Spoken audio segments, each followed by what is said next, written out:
Sambutlah kami, sang pengubah negeri. Guru penggerak pasti, berbagi dan mengabdi.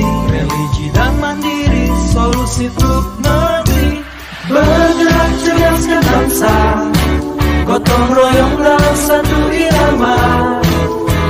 Merdeka belajar siswa, cerdas dan berkarakter Pancasila. Taklukkan rintangan yang ada, percaya yang kuasa guru penggerak akan selalu ada untuk siswa Indonesia bahagia.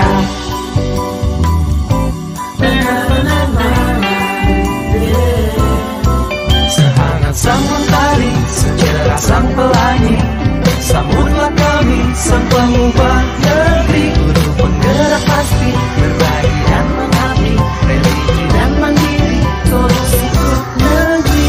Bergerak cerdaskan bangsa, gotong royong dalam satu irama. Wujudkan cita-cita siswa.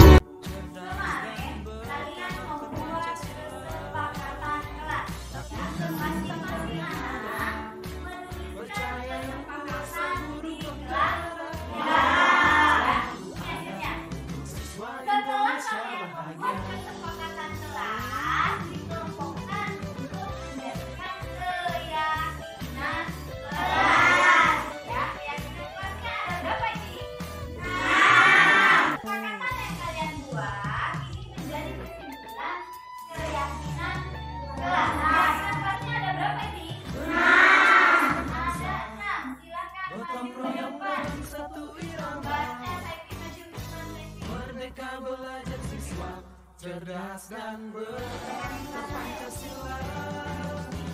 Taklukkan rintangan yang ada, percaya yang kuasa guru penggerak akan selalu ada untuk siswa Indonesia.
Rintangan yang ada, percaya yang kuasa guru penggerak akan selalu ada untuk siswa Indonesia bahagia.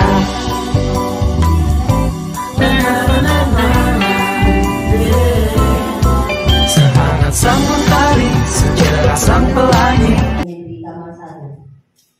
Alhamdulillah atas berkat rahmat Allah dan hidayah Allah Subhanahu wa Ta'ala, pada kesempatan hari ini kita bertemu kembali dalam keadaan sehat walafiat. Alhamdulillah. Salam dan salawat mari kita sampaikan kepada Nabi Muhammad SAW. Mudah-mudahan kita nanti mendapat syafaatnya di hari pembalasan. Amin, amin, Allahumma amin. Bapak Ibu, mengawali acara pada hari ini yaitu diseminasi budaya positif. Mari kita buka acara ini dengan bacaan basmalah bersama-sama. Bismillahirrahmanirrahim.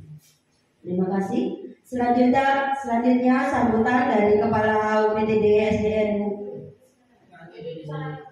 Mohon maaf. Sebelum acara kita selanjutnya, mari kita bersama-sama menyanyikan lagu Indonesia Raya. Kepada Bapak dan Ibu kami mohon berdiri.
duduk kembali. Terima kasih. Untuk mempersingkat waktu, kita akan ke acara selanjutnya, yaitu sambutan dari Bapak Kepala UPTD SDN Negeri Kamal 1 kepada Bapak Haji Sutrisno. Kami persilakan.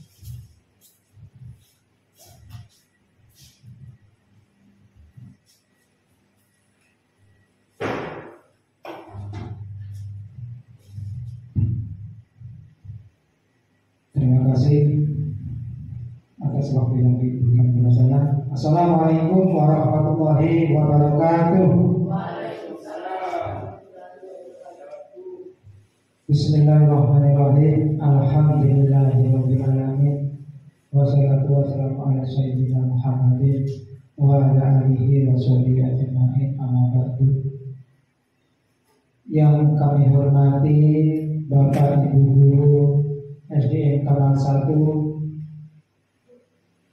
pertama-tama marilah kita panjatkan puji syukur kehadirat Allah Subhanahu wa taala yang mana di siang hari ini Bapak Ibu masih sempat berkumpul di ruangan ini dalam rangka yaitu kegiatan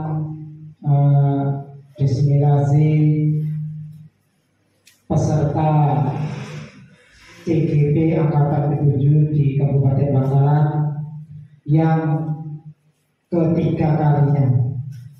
Yang ke-1 dan kedua sudah dilaksanakan pada hari Kamis. Ini untuk yang ketiga kalinya yaitu dilaksanakan pada hari Sabtu jam 10:04. Nanti insya Allah 1 jam ke depan sudah selesai. Bapak Ibu sekalian, saya selaku KUPTD SDN Kamal 1 banyak-banyak mengucapkan terima kasih bahwa Bapak Ibu mau mengikuti kegiatan CGP ini sudah terjaring, yaitu ada 3 guru yang sudah terjaring peserta CGP di Angkatan 7. Alhamdulillah, saya ucapkan bahwa ini merupakan kebanggaan buat saya, yaitu SDN Kamal 1 sudah terjaring 3 peserta. Yang pertama, saya sangat-sangat mendukung dengan adanya kegiatan ini, karena kegiatan ini merupakan kegiatan positif bagi Bapak Ibu guru yang ada di Kamal 1 ini. Oleh sebab itu, saya selaku Kepala Sekolah SDN Kamal 1 sangat-sangat mendukung dan sangat menghimbau kepada Bapak Ibu yang lainnya. Mudah-mudahan nanti akan ada yaitu angkatan ke-8 dan selanjutnya itu teman-teman guru yang belum terjaring untuk mengikuti CGP ini, mudah-mudahan nanti bisa ikut dan bisa terjaring semua, karena ini merupakan kegiatan yang sangat positif dan bisa untuk meningkatkan jenjang karir daripada Bapak Ibu sekalian. Kemudian saya sebagai Kepala UPTD SDN Kamal 1, dengan adanya kegiatan ini insya Allah nanti akan lebih meningkatkan kinerja daripada guru, meningkatkan kegiatan belajar mengajar yang ada di Kamal 1 ini. Oleh sebab itu saya sangat-sangat mendukung apabila semua guru yang ada di Kamal 1 ini akan ikut CGP semua. Mudah-mudahan nanti bisa terjadi semua. Amin, amin, ya rabbal alamin. Mungkin itu saja yang dapat saya sampaikan di siang hari ini, karena ini masih banyak yang akan disampaikan oleh Ibu Winda sebagai peserta CGP Angkatan 7 di Kabupaten Bangkalan. Mudah-mudahan apa yang disampaikan nanti bisa bermanfaat bagi kita semua yang ada di ruangan ini. Kami akhiri. Assalamualaikum warahmatullahi wabarakatuh.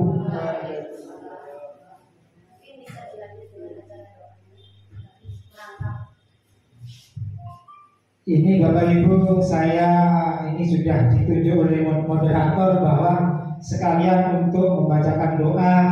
Mudah-mudahan apa yang kita laksanakan di hari ini mendapatkan syafaat dari Allah Subhanahu wa taala dan mendapatkan barokah dari Allah Subhanahu wa taala. Bismillahirrahmanirrahim. Alhamdulillahirabbil alamin. Hamdan sakimin, hamdan na'imin, hamdan yuwafi ni'amahu wa yukafi majidah. Ya Rabbana lakal hamdu kama yanbaghi li jalali wa 'azimi sultanik. Allahumma sholli wa sallim ala sayyidina Muhammad wa ala ali sayyidina Muhammad.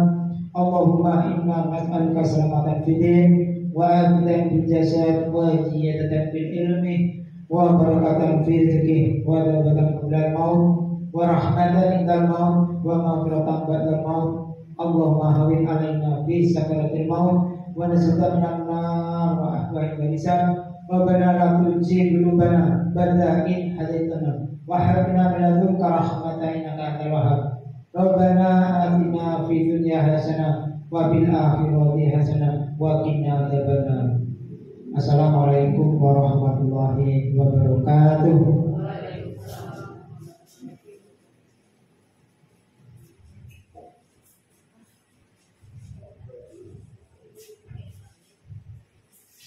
Terima kasih saya sampaikan kepada Bapak Kepala UPTD SDN Kama 1 dengan sambutannya sekaligus merangkap membacakan doa pada pagi hari ini kepada Bapak Haji Sutrisno. Terima kasih. Kemudian selanjutnya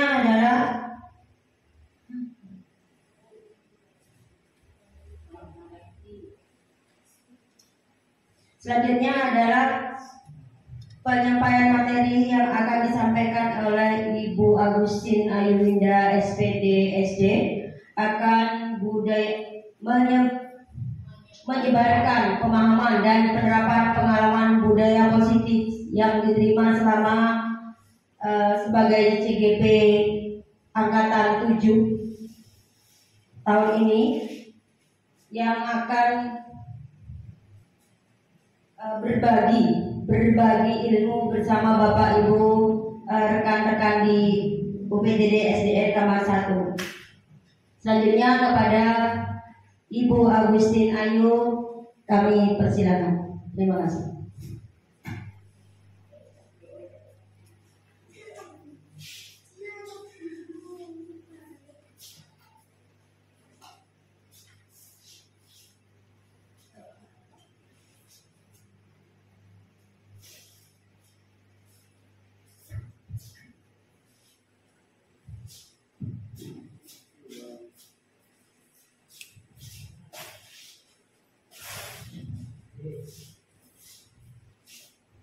Assalamualaikum warahmatullahi wabarakatuh.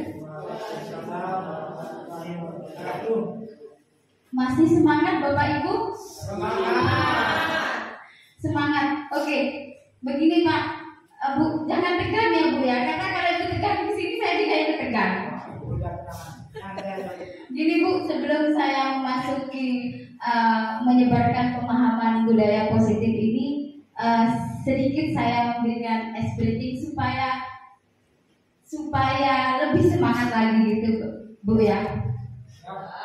Nah di sini ya duduk aja, tidak usah berdiri Bu. Di sini saya mempunyai 3 tepuk. Saya mempunyai tiga tepuk. Tepuk yang pertama nadanya seperti ini. Seperti itu ya Bu ya. Tepuk yang tepuk 2, tapi Ibu tangan kanannya ini ke bahu temannya, he seperti itu Bu ya, he. Tepuk 3-nya ini tangan kirinya ke kirinya tapi dihembuskan ha gitu seperti itu. Bisa Bapak Ibu? Bisa ya? Ya, kita coba Bapak Ibu ya. Tepuk satu. Satu Abang. Kan satu kenapa? Ya, tepuk satu. Toprok gitu Bu. Nah, tepuk satu. Tepuk dua. Tepuk tiga. Tepuk satu dua tiga.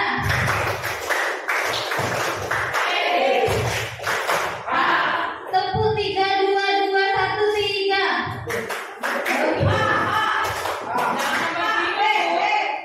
Ya sudah sekian. Terima kasih ya Bapak Ibu ya. Mohon maaf sebelumnya saya berdiri di sini bukan untuk menggurui Bapak Ibu semua, tapi di sini saya untuk melaksanakan tugas diseminasi, menyebarkan pemahaman dan penerapan pengalaman budaya positif modul 1.4. Terima kasih Bapak Ibu sudah menyempatkan waktunya di sini. Saya ingin berbagi pengalaman saya, sedikit cerita saya Bapak Ibu. Di awal saya mengikuti pendidikan guru penggerak ini, Ibu, di situ saya tidak mengerti skema alur belajar tentang guru penggerak. Nah, di situ juga saya kehilangan berat badan Bapak Ibu. Saya kehilangan berat badan 2 kilo. Iya, kehilangan 2 kilo. Percaya tak percaya memang seperti itu. Tapi setelah saya mengerti alurnya, alur pembelajaran guru penggerak, alhamdulillah Bapak Ibu, berat badan saya balik 3 kilo. Berarti 1 kilo. Lanjut Ibu.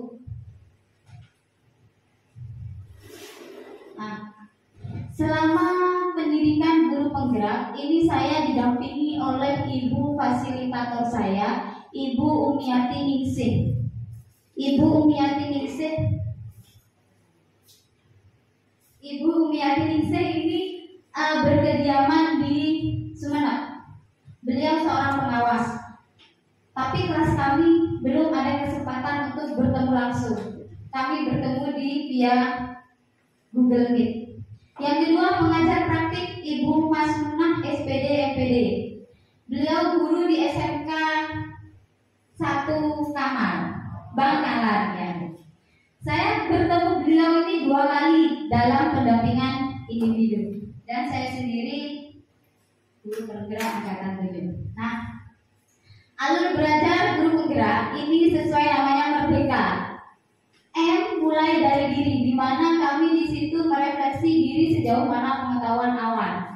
Ada materi, lalu kami merefleksi diri. Di situ isinya ada tugas, langsung tugas Bapak Ibu. Jadwal langsung muncul 1 bulan full tugas. Yang E, eksplorasi konsep. Di sini kami diajak berliterasi, juga saling memberikan umpan balik, saling komen sesama guru penggerak. Ruang kolaborasi itu ada 2, kolaborasi kelompok kecil dan ruang kolaborasi presentasi. Demonstrasi konseptual itu rencana penerapan materi. Jadi di sini saya diberikan tugas tentang itu berupa video, poster, infografis dan lain sebagainya di situ tentang penerapan materi. Elaborasi pemahaman, diskusi bersama instruktur, dan di situ diskusinya via Google Meet juga. Seluruh Indonesia diskusinya bersama instruktur yang berbeda-beda gitu Bapak Ibu.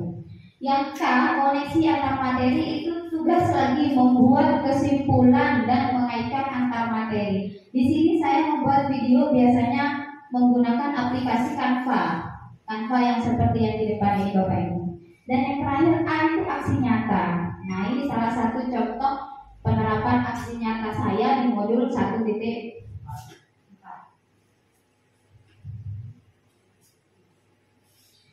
Konsep utama budaya positif itu ada 7 poin Bapak Ibu. Yang pertama, perubahan paradigma belajar. Yang kedua, disiplin positif.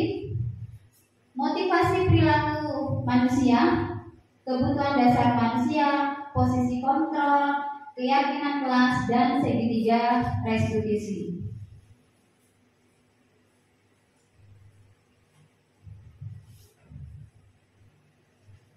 Next, budaya positif. Budaya dan positif berarti ada dua suku kata di situ Bapak Ibu. Budaya itu apa Bu? Kebiasaan. Ya, kebiasaan. Ada ya Ibu, ada.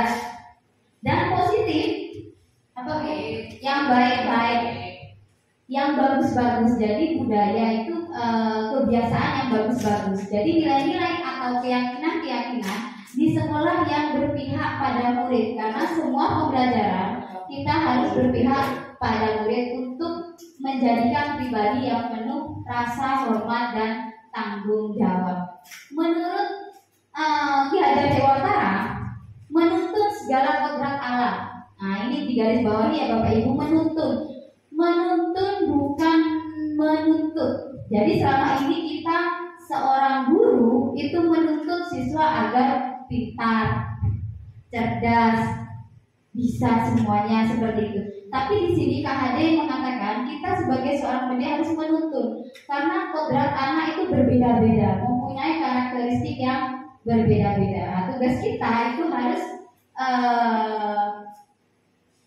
kita harus menuntunnya seperti itu, ke arah yang lebih benar untuk mencapai keselamatan dan kebahagiaan yang setinggi-tingginya.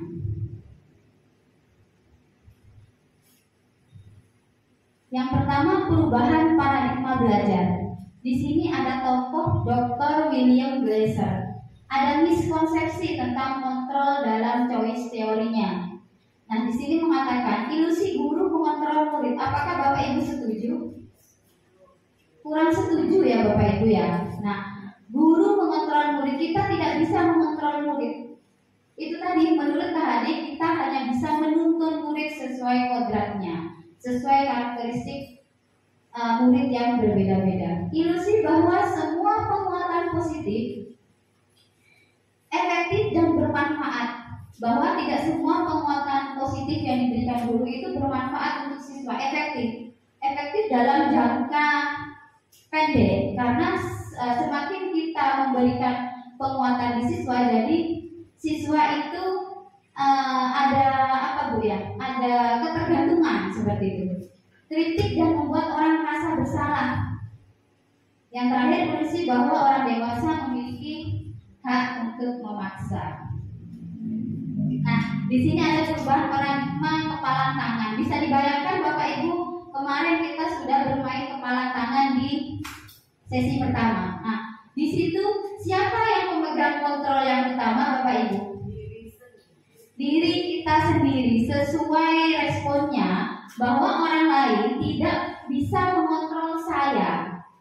Begitupun sebaliknya, saya juga tidak bisa mengontrol orang lain. Lanjut. Bagaimana seseorang bisa berubah dari paradigma stimulus menurut Stephen R. Covey? Nah, beliau mengatakan bahwa jika kita membuat kemajuan perlahan, sedikit demi sedikit, ubahlah sikap atau perilaku Anda. Nah, jadi karena Anda yang memegang kontrol sendiri, jadi Anda yang bisa merubah sikap atau paradigma belajar kita. Sedikit demi sedikit.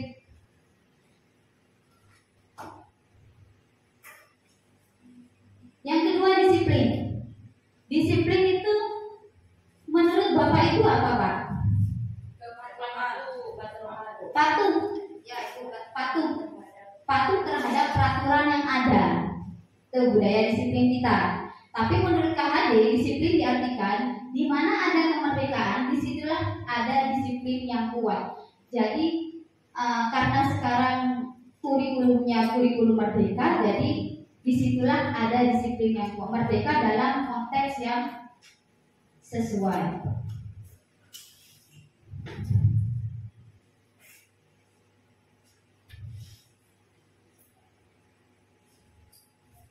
Teori motivasi perilaku siswa.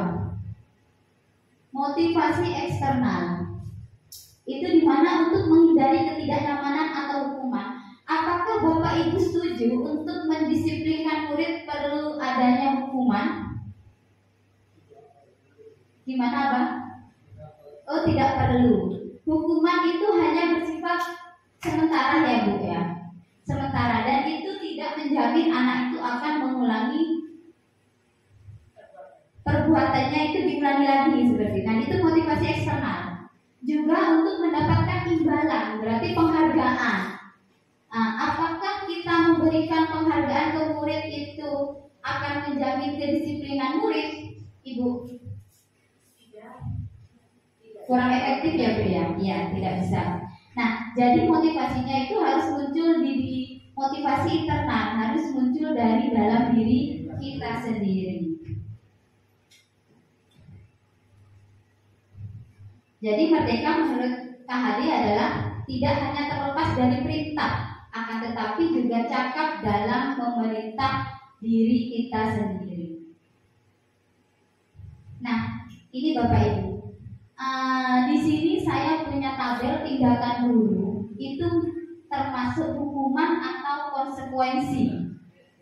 Ya, hukuman itu membuat murid tidak nyaman ya Ibu, membuat murid itu merasa bersalah, merasa takut, tidak nyaman. Nah, itu hukuman. Hukuman itu termasuk disiplin dalam identitas gagal, memberikan hukuman dalam disiplin identitas gagal. Nah, konsekuensi itu disiplin memberikan kedisiplinan yang beridentitas sukses. Kalau ada tindakan guru yang mencatat 100 kali dalam buku kalimat, saya tidak akan terlambat lagi. Itu termasuk hukuman atau konsekuensi, Bu? Masuk? Hukuman. Masuk hukuman. Ya. Lari mengelilingi lapangan basket karena terlambat hadir di sekolah. Hukuman atau konsekuensi? Bukan konsekuensi? Hukuman. Ya. Murid diminta untuk push up 15 kali karena tidak menggunakan masker. Hukuman. Oh, hukuman. Menggantikan kertas tugas teman yang telah dicoret-coret, termasuk konsekuensi, karena apa yang dilakukan yaitu harus menerima konsekuensinya ya Bapak Ibu ya. Membersihkan tumpahan air tadi, konsekuensi. Murid disuruh untuk tidak mengenakan sepatu seharian di sekolah karena tidak mengenakan sepatu hitam. Hukuman? Hukuman? Hukuman. Lari mengelilingi lapangan basket? Hukuman. Konsekuensi.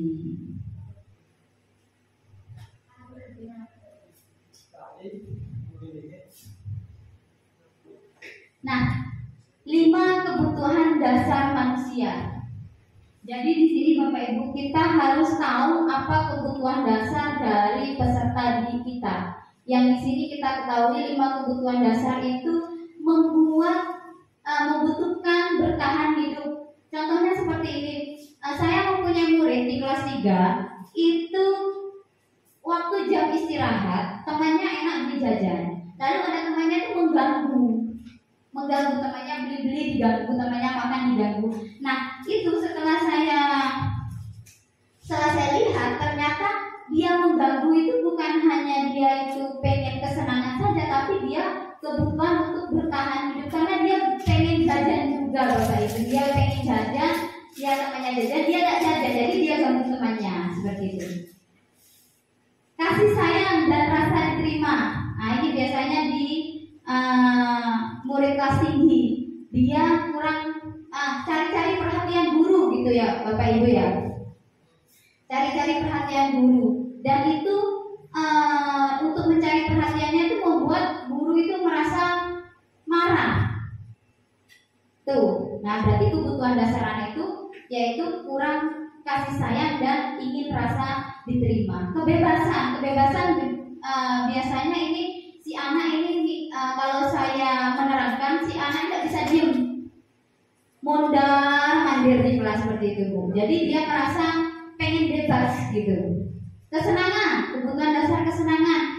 Dia murid yang tipenya itu suka hanya ingin bermain saja, hanya ingin senang-senang saja.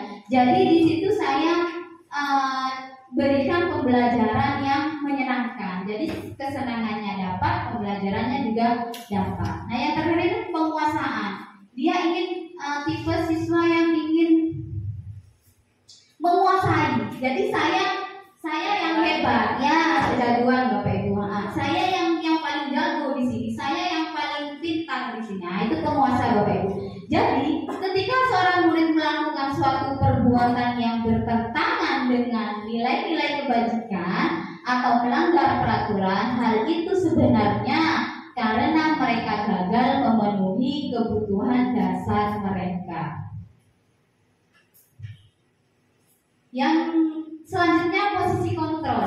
Kalau tadi kebutuhan dasar untuk siswa, posisi kontrol ini harus dimiliki oleh seorang guru. Ada 5 posisi kontrol di situ. Ada penghukum, pembuat rasa bersalah, teman, pemantau, dan manajer. Nah di sini mana posisi kontrol mana yang cocok dengan Bapak Ibu sekalian? Apakah di situ Bapak Ibu sudah pas posisi kontrolnya terhadap pembelajaran yang dilakukan? Ini saya punya video, silahkan Bapak Ibu perhatikan.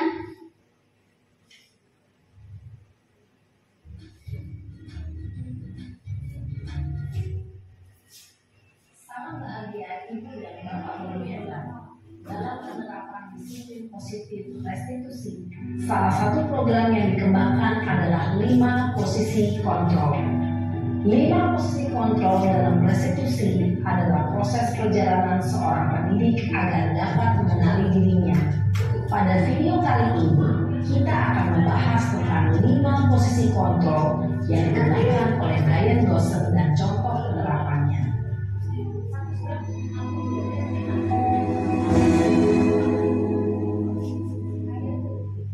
5 posisi kontrol itu adalah 1. Posisi penghukum, 2. Posisi pembuat merasa bersalah, 3. Posisi teman, 4. Posisi pemantau atau monitor, dan 5. Posisi manajer. Untuk lebih memahami kelima posisi tersebut, mari kita saksikan kasus Naren yang terlambat hadir waktu murid di sekolah dan melihat bagaimana kelima posisi kontrol dalam menghadapi masalah tersebut.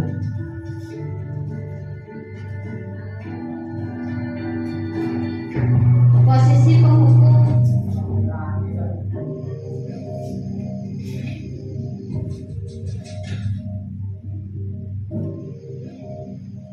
Naren, sini kamu. Selamat pagi Bu. Selalu terlambat. Kamu deh, pasti terlambat. Maaf Bu, saya Apa? Apa coba? Alasan kamu apa lagi? Kapan sih kamu tidak terlambat? Malas sekali ya kamu jadi anak. saya Dasar pemalas. Gak kapok-kapok sih kamu. Sudah berapa kali terlambat? Sana, kamu keliling lapangan basket 2 kali. kenapa saya harus keliling lapangan basket Bu? Kenapa? Kamu melawan ibu. Berani-beraninya jawab. Sudah terlambat, masih berani jawab pula. Sekarang, keliling lapangan basket 5 kali sekalian. Biar kapok. Cepat. Pergi sana ke lapangan basket. Posisi penghukum biasanya berbicara dengan nada tinggi, menghardik, menunjuk-nunjuk, menyakiti, dan menyindir. Hukuman bisa berupa fisik maupun psikis. Ibu dan Bapak Guru hebat, dampak yang terjadi pada murid ketika guru berada pada posisi penghukum adalah murid cenderung akan memberontak, bahkan menyimpan dendam.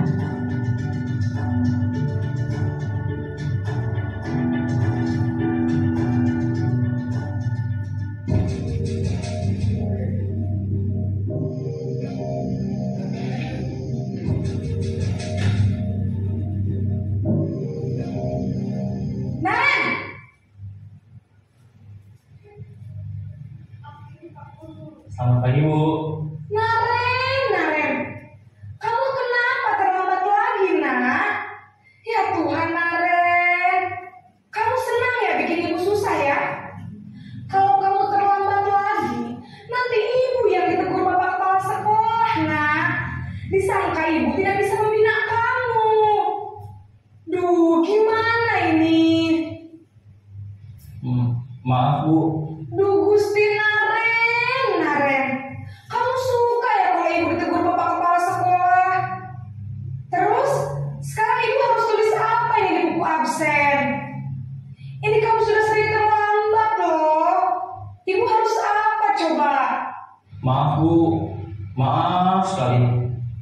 Ya sudah, lain kali jangan bikin ibu susah lagi ya, nak ya.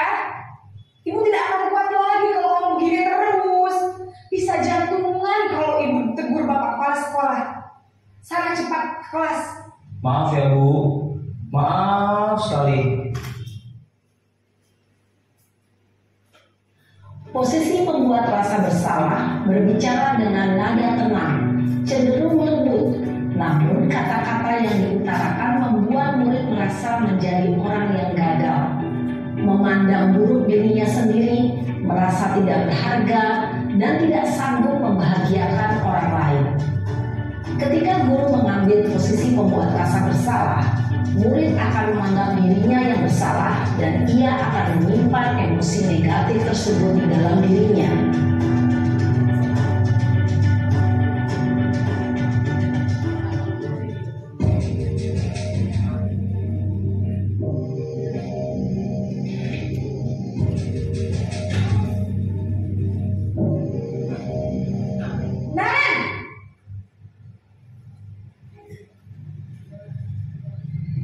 Selamat pagi, Bu. Wah, sudah jam berapa ini, nak? Terlambat lagi ya, sayang. Iya, Bu. Habis ibu saya lupa bangunkan saya, Bu. Kamu malah menyalahkan ibu kamu. Kamu bukannya anak yang larinya paling kencang. Kok terlambat sih? Iya, Bu. Saya memang terlambat bangun tadi. Jadi, biarpun saya lari kencang, tetap gak kejar, Bu. Ya sudah sana. Nanti lain kali larinya lebih kencang lagi ya. Biar gak terlambat lagi. Bikin seneng ibu. Demi ibu. Bisa kan? Bisa lah, Bu. Ya sudah sana masuk kelas. Ibu beresin urusan absen kamu. Kamu ini ada-ada saja. Dalam posisi teman, guru berbicara dengan nada suara ramah, akrab, cenderung bersenda gurau untuk menjaga suasana tetap santai. Murid akan merasa senang, aman, dan akrab dengan guru. Identitas yang tercipta adalah identitas sukses atau berhasil. Namun, perlu diingat, karena ini masih dorongan eksternal, maka ada faktor ketergantungan dari murid kepada orang tertentu. Di sini guru absennya, sehingga di lain waktu murid bisa berperilaku baik, namun hanya kepada orang-orang tertentu saja.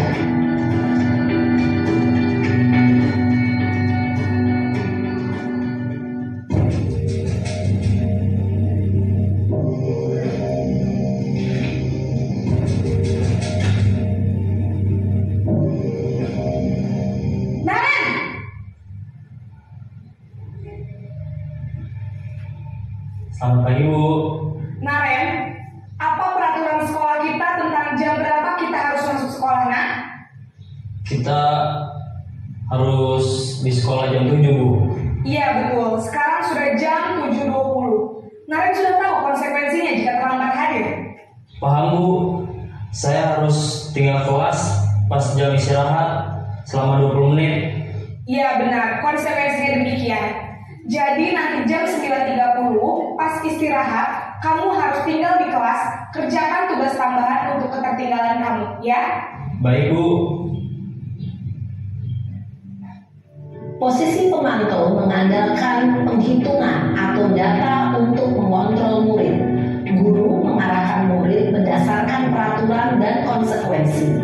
Seorang pemantau menunjukkan bahasa tubuh dan ekspresi wajah yang datar dan cenderung formal.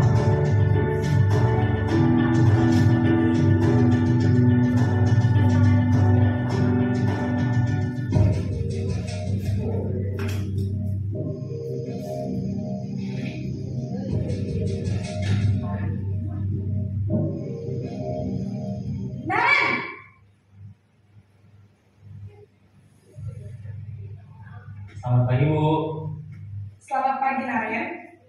Maaf, Bu. Saya terlambat. Iya, sekolah masuknya jam 7, sekarang sudah jam 7.20. Jadi sekarang bagaimana ini, Naren? Maaf, Bu. Saya lupa setel alarm saya semalam. Baiklah, menurut kamu, keyakinan sekolah yang mana yang perlu kamu tingkatkan? Menghargai diri sendiri dan orang lain mungkin ya, Bu. Setuju. Jadi, apakah Naren meyakini prinsip saling menghormati tersebut? Iya, Bu. Saya meyakininya. Apakah Naren bersedia memperbaiki masalah keterlambatan ini? Bersedia, Bu. Bagaimana kamu akan perbaiki masalah keterlambatan ini? Saya akan coba untuk tidak lupa menyetel alarm saya, Bu. Baik, kalau Naren lupa menyetel alarm di rumah, ada orang yang kira-kira bisa bantu mengingatkan tidak? Ada, Bu. Kakak saya, Kak Emma. Ada lagi selain Kak Emma? Selain Kak Emma, ada ibu saya. Baik, jadi yang mengingatkan Naren adalah Kak Emma dan ibu kamu ya? Kira-kira akan mulai setel alarm kapan nih, Naren? Setelah pulang sekolah, akan segera saya lakukan. Baik, jadi Naren akan setel alarm untuk bangun besok pagi dan akan diingatkan oleh kakak dan ibunda Naren ya. Ada lagi yang mungkin perlu dilakukan, Naren, agar tidak terlambat bangun lagi? Tidak ada, Bu. Baik, Naren, terima kasih untuk kerjasama kamu.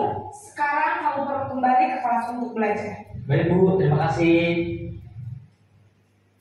Posisi manajer adalah posisi kontrol yang disarankan untuk membimbing murid memiliki sikap disiplin yang positif, yaitu murid yang mandiri, bertanggung jawab, dan dapat memecahkan masalah. Tujuan dari posisi ini adalah agar murid dapat berefleksi atas tindakannya. Guru akan dengan tulus memberikan pertanyaan-pertanyaan bermakna, sehingga membuat murid dapat belajar dari kesalahannya dan mencari sebuah solusi untuk menyelesaikannya. Ibu dan bapak guru hebat, setelah mengamati adegan kelima posisi kontrol tadi, kira-kira posisi mana yang paling ideal? Posisi mana yang dapat menunjang motivasi intrinsik murid? Ya, tentu posisi manajer. Posisi ini memang posisi ideal yang ingin dituju setiap pendidik. Pada posisi inilah, guru dapat menerapkan disiplin positif yang berpihak pada murid, yang memerdekakan murid. Perjalanan seorang pendidik tentunya tidak mudah untuk sampai pada posisi seorang manajer. Namun, tujuan kita pasti, yaitu menciptakan murid-murid yang mandiri, merdeka, dan bertanggung jawab. Semoga penggambaran 5 posisi kontrol yang telah diperlihatkan ini dapat menjadi ajang refleksi bagi kita semua, agar dapat terus mengasah dan menerapkan disiplin positif yang memerdekakan murid. Mari terus berlatih dan bersemangat. Selamat menerapkan. Salam dan bahagia, Ibu dan Bapak Guru hebat.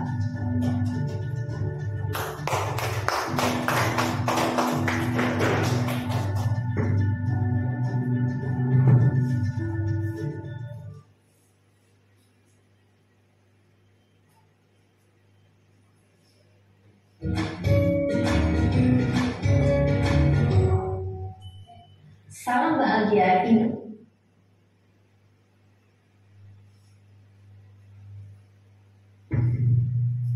Saya lanjut Bapak Ibu. Nah, dari 5 posisi kontrol ini posisi yang terbaik yang mana Bapak Ibu?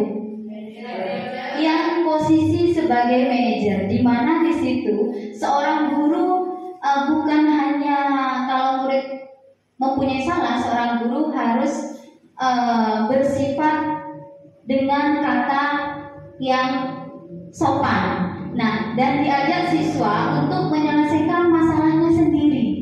Nah, ini posisi kontrol dari seorang guru. Mengajak siswa untuk memperbaiki kesalahannya dengan cara apa? Nanti kita bahas di slide berikutnya tentang keyakinan kelas.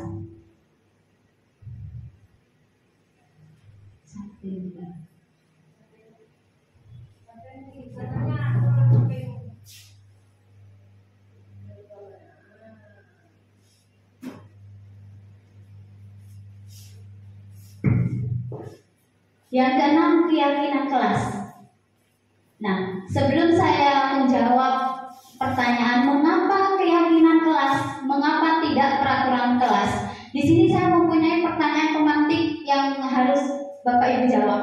Yang pertama, mengapa kita memiliki peraturan tentang penggunaan helm pada saat mengendarai motor? Gimana Ibu, langsung dijawab Ibu? Untuk apa? Nah, untuk keselamatan. Yang kedua, mengapa kita memiliki peraturan tentang penggunaan masker dan mencuci tangan pada saat ini setelah kita melewati masa COVID? Jawabannya, jelas untuk menjaga kesehatan biar kita tidak terserang COVID. Nah, jawaban keselamatan dan kesehatan itu tadi yang dinamakan keyakinan. Jadi yakin, tidak terpaku pada peraturan. Kalau peraturan penggunaan motor harus pakai helm. Nah, kalau Bapak Ibu tidak patuh, ya nggak pakai helm. Tapi kalau yakin karena keselamatan, jadi Bapak Ibu harus menggunakan helm. Dan itu muncul dari dalam diri Bapak Ibu sendiri, seperti itu.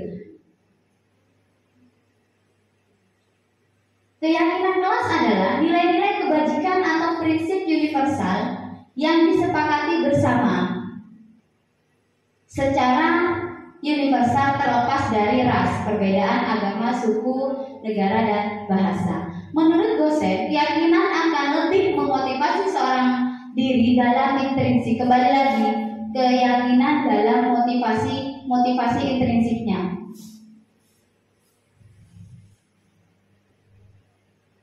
Nah, di sini saya alhamdulillah sudah membuat keyakinan kelas di kelas 3. Jadi dalam membuat keyakinan kelas itu semua siswa ikut berkontribusi di dalamnya, sama-sama berdiskusi tentang peraturan yang baik apa yang di kelas 3 itu Bapak Ibu. Semua. Jadi saya mempunyai 29 siswa, ya 29 itu menulis peraturan sendiri-sendiri yang dinamakan kesepakatan kelas. Nah, ada salah satu siswa saya menuliskan di kertas seperti ini kesepakatan kelas. Salah satu siswa menuliskan tidak berolok-olok orang tua. Nah, seperti itu. Nah, di situ karena salah satu siswa menuliskan kesepakatan tidak mengolok-olok orang tua, jadi temannya yang mempunyai kebiasaan mengolok-olok tertawa, tersenyum, tersipu. Oh, ini saya yang suka mengolok-olok gitu, Pak. Yang kedua, setelah berdiskusi lalu merumuskan menjadi keyakinan. Jadi dari 20 siswa itu kesepakatan yang dibuat, jadi guru menjadikan kesimpulan yang dinamakan keyakinan kelas, lalu menempelkannya di depan kelas.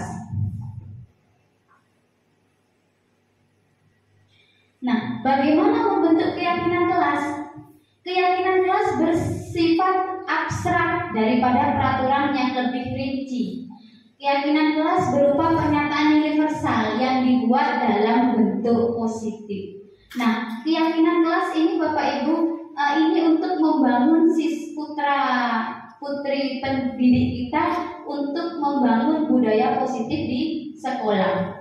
Semua warga ikut berkontribusi dalam membuat keyakinan kelas lewat kegiatan curah pendapat dan bersedia meninjau kembali dari waktu ke waktu.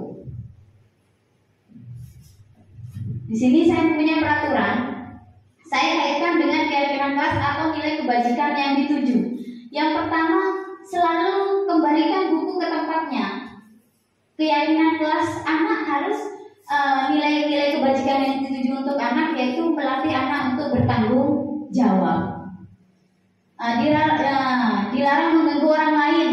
Keyakinan yang dituju, nilai-nilai yang dituju supaya menghormati orang lain dan diri sendiri. Dilarang melakukan kekerasan, itu untuk keselamatan dan menghargai orang lain. Contohnya seperti itu Bapak Ibu.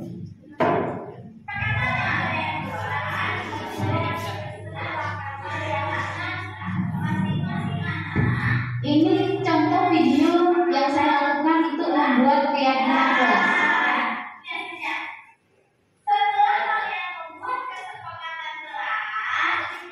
Jadi semua siswa telah menyepakati keyakinan kelas yang telah dibuat setelah melewati diskusi.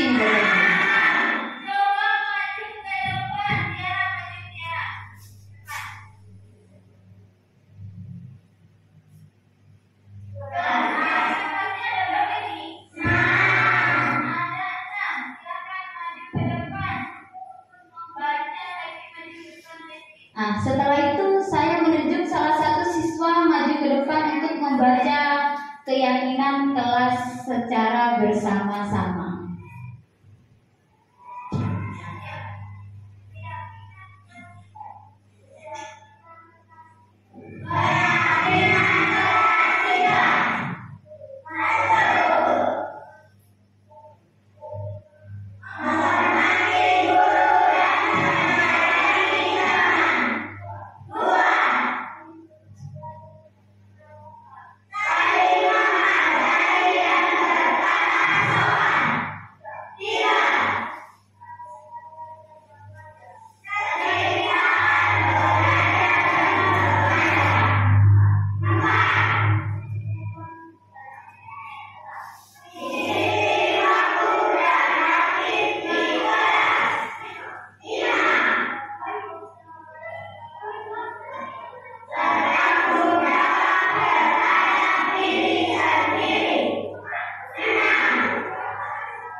Segitiga restitusi. Kalau tadi kebutuhan dasar untuk murid, posisi kontrol untuk guru, lalu segitiga restitusi ini penanganannya.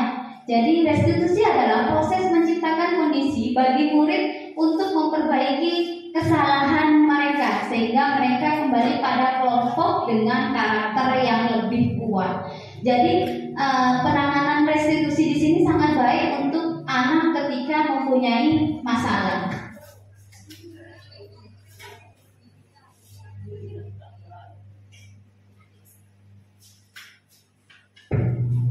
Segitiga restitusi adalah proses dialog yang dijalankan oleh guru atau orang tua agar mereka menghasilkan murid yang mandiri dan bertanggung jawab. Biasanya pada saat guru di posisi manajer, aspek yang dikembangkan itu dari motivasi intrinsiknya, jadi muncul dari dalam diri kita sendiri. Proses dialog ini karena segitiga mempunyai 3 sisi, jadi ada 3 tahapan.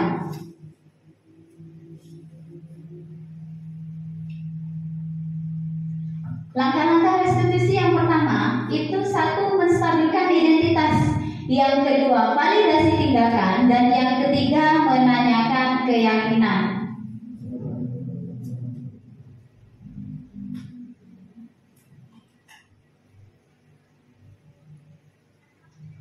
Di dalam menstabilkan identitas itu untuk membuat anak yang merasa gagal tadi menjadi positif terhadap dirinya. Di dalam menjalankan segitiga restitusi, biasanya guru berkata, berbuat salah itu hal yang manusiawi. Nah, tidak ada manusia yang sempurna. Kamu boleh seperti itu, tapi seperti itu. Bapak Ibu juga berbuat salah. Seperti itu, kalimat pertamanya seperti itu Bapak Ibu. Next. Yang kedua, validasi tindakan. Membantu siswa mengenali kebutuhan yang ingin dipenuhinya ketika melakukan kesalahan. Dan di dalam penerapan segitiga restitusi, biasanya guru berkata, kamu pasti punya alasan mengapa melakukan hal itu. Padahal, ya next. Menanyakan keyakinan.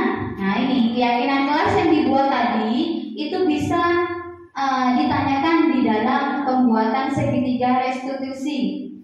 Biasanya guru berkata, nilai-nilai kebajikan apa yang ditanamkan ketika kita membuat keyakinan kelas? Apakah kelas yang ideal seperti itu? Nah, itu Bapak Ibu. Kamu mau jadi anak yang seperti apa kalau melakukan kesalahan yang berulang-ulang? Nah, di sini saya mempunyai ilustrasi dua kasus. Dua kasus ini tugas demonstrasi kontekstual saya di modul 1.4 dan menjalankan segitiga restitusi. Yang pertama, siswa datang terlambat ke sekolah.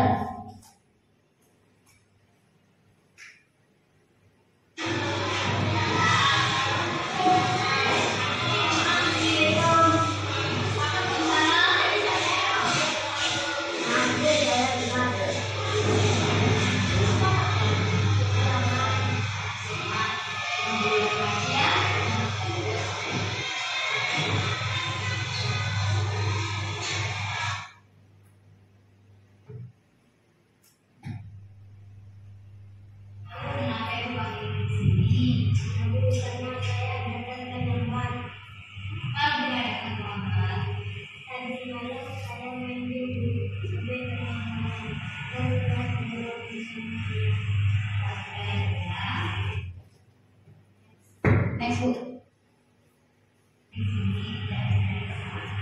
Validasi tindakan yang salah, Ibu.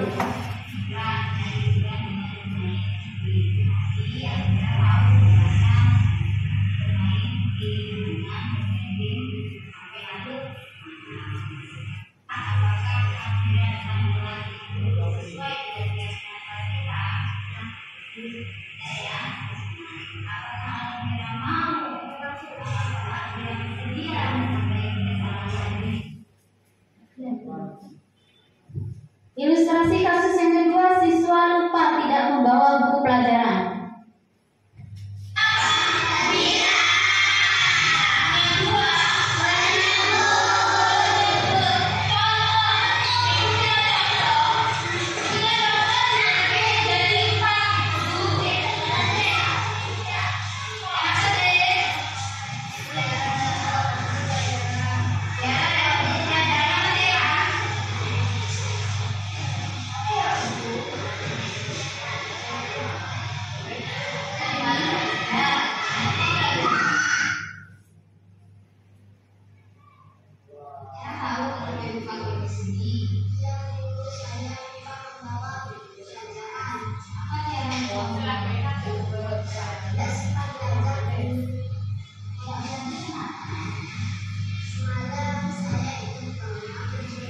Ini restitusi menstabilkan identitas.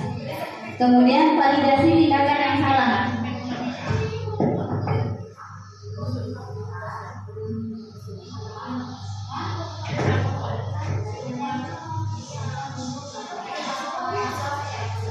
Next, Bu. Menanyakan keyakinan kelas.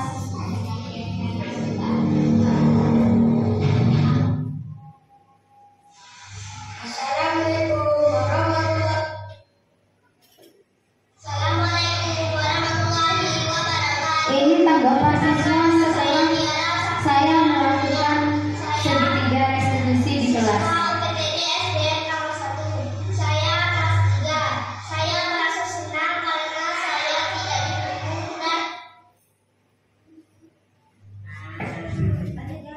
Ya, sekian pemaparan budaya positif dari saya, Bapak Ibu.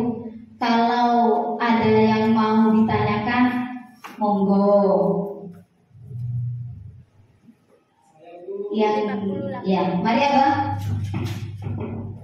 Terima kasih Bu Linda sebagai pemaparan tugas yang diberikan oleh PP ya, yaitu modul 1.4.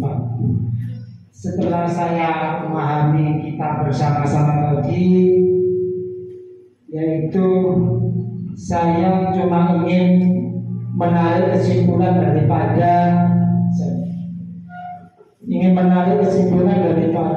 dengan 5 posisi kontrol, kita sebagai seorang guru, tentunya saya juga sebagai kepala sekolah, tentunya sudah tercakup di dalam 5 posisi kontrol. Jadi selain kepala sekolah, guru itu semuanya ada di situ. Setelah saya cari kesimpulan bahwa intinya begini, saya sebagai kepala sekolah dan ibu-ibu yang lainnya, bapak ibu sebagai guru, tentunya bisa untuk memahami dan mengambil apa yang dipaparkan oleh Bu Ida tadi, bahwa kita bisa mengontrol diri kita sendiri sebagai seorang guru, sebagai seorang kepala sekolah. Jadi selain mengontrol diri sendiri, juga bisa mengontrol anak didik kita. Menurut tadi yang disampaikan tadi, bahwa yang cocok di 5 posisi kontrol itu adalah guru itu bukan sebagai guru saja, tapi juga sebagai manajer. Oleh karena itu, marilah kita sama-sama memahami tadi bahwa yang cocok sebagai guru itu yaitu sebagai manajer. Jadi menyampaikan kepada anak didik kita itu tidak semerta-merta kita sebagai guru membentak-bentak, sebagai guru ngamuk-ngamuk di depan murid itu. Karena setelah kita lihat di 5 posisi kontrol tadi, jadi intinya kita dapat mengontrol diri kita sendiri. Kita ini termasuk posisi yang mana? Jadi tahu sebenarnya. Itu cuma himbauan kepada teman-teman guru. Saya sebagai kepala sekolah, saya memahami dan memetik daripada apa yang disampaikan oleh Ibu Ida tadi. Kemudian menghimbau juga kepada teman-teman guru bahwa ini juga merupakan pengalaman yang baru, yaitu semua kelas harus membuat kesepakatan dan keyakinan. Jadi kita, karena setelah saya pahami juga, itu kita tidak boleh menghukum murid itu seenaknya, tapi sesuai apa yang kita sepakati di kelas itu. Contohnya tadi, kalau ada murid terlambat, ya tinggal sudah dibaca aja apa yang kita sepakati. Kalau kita terlambat, konsekuensinya apa? Jadi kami mohon kepada, bukan yang CIB saja, tapi semuanya ini karena pengalaman, jadi mohon dibuat, karena kita semua tadi sudah panjang lebar mendengarkan masalah ini, jadi mungkin bisa nanti bisa diterapkan di kelasnya masing-masing. Mungkin itu saja Bapak Ibu ya, komentar dari saya. Mudah-mudahan apa yang saya sampaikan bisa dipahami. Mungkin itu saja Bu. Terima kasih Abang. Ya, benar Bu ya. Jadi posisi guru yang paling terbaik dari 5 posisi kontrol itu yaitu posisi dalam guru sebagai manajer, bukan sebagai penghukum atau pembuat rasa bersalah. Boleh sebagai teman, tapi temannya sesuai dengan konteksnya itu tadi. Kalau murid salah, ya salah, seperti itu Bu. Nah, di sini keyakinan kelas ini menuntun anak supaya membangun budaya positif di sekolah. Jadi bukan hanya terpaut pada peraturan, tapi kamu yang sudah meyakini, kamu yang sudah kesepakatannya kamu, jadi harus dilaksanakan. Dan itu sudah saya buktikan Bapak Ibu. Jadi anak-anak itu kalau malu ketawa, iya Bu, seperti itu. Nah, sekian dari saya. Salah kurangnya saya minta maaf. Wabillahi taufiq wal hidayah. Wassalamualaikum warahmatullahi wabarakatuh.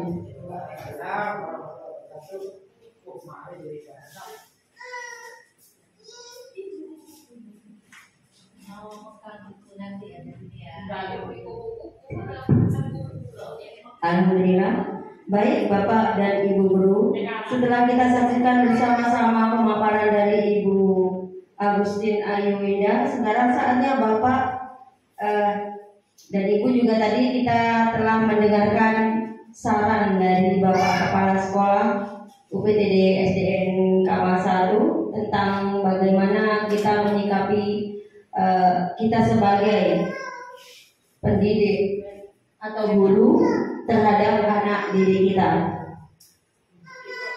Dan setelah itu maka acara diseminasi ini telah kita selesaikan. Ada di penghujung acara Ibu Agustin ya.